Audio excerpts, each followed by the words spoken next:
Hello everyone. দিনটি ছিল জামাই ষষ্ঠী। চলে গিয়েছিলাম মার বাড়ি সকাল সকাল সকাল সকাল বলতে তবুও লেট, অনেকটা লেট। প্রত্যেক বছর আমি লেট করে যাই। গিয়ে দেখি পুজোর অ্যারেঞ্জমেন্ট পুরো কমপ্লিট। মা পুজোতে বসে গেছে। পুজো মোটামুটি কমপ্লিট যখন, ওই হাতে একটা সুতো পড়ে, ষষ্ঠীর সুতো। সবাই পড়েছি হাতে, কিন্তু বোনের ছেলে কিছুতেই হাতে পড়বে না। কি জেদ করছে, সবাই দেখাচ্ছি পড়ো পড়ো, কিছুতেই পড়বে না। এদিকে কাকিমা বসে গেছে পুজোতে, মার হয়ে গেছে। তারপর এই যে আরেকজনকে দেখো, মুখটা দেখো, পুরো পূর্ণিমার চাঁদ যেন আকাশ থেকে পড়েছে। আর এদিকে পুজো হচ্ছে, আর এদিকে কোনো রকমই ওর দুষ্টুমি কমছে না।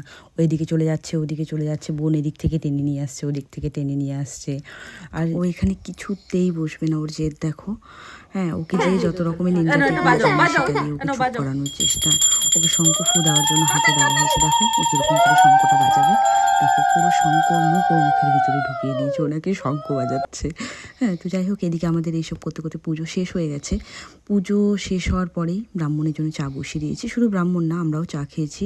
আর এদিকে ভাত বসিয়ে দিয়েছিলাম, কারণ আমরা ষষ্ঠীর দিন নিরামিষ খাই। আর এই যে খাওয়া দাওয়ার এত অ্যারেঞ্জমেন্ট দেখছো, এটা আমাদের ষষ্ঠীর পরের দিন। তো আজকের জন্য এতটুকুই। চলো টাটা, বাই বাই।